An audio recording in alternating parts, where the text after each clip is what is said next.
Madame Schaake.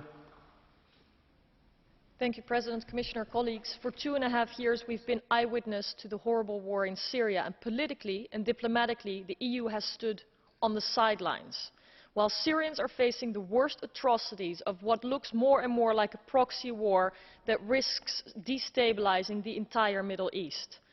There is no solution in sight, and no deal on chemical weapons will end the humanitarian disaster, which will be on our doorsteps for years. The number of internally displaced persons and refugees and their situations are staggering.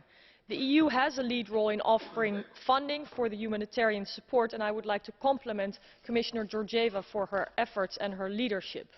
But we must strategize and organize, and especially act, with all stakeholders. So I'm glad to see that the EU will lead and organize a conference to meet the unprecedented appeal of the United Nations, of which only 1/3 has been covered, which deals merely with food, shelter, medicine and other basic needs.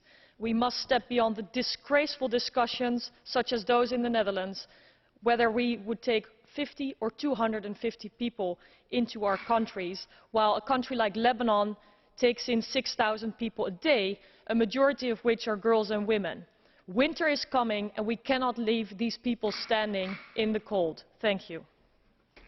Danke vielmals, Frau Dott-Dayan. Thank you, Mr. President.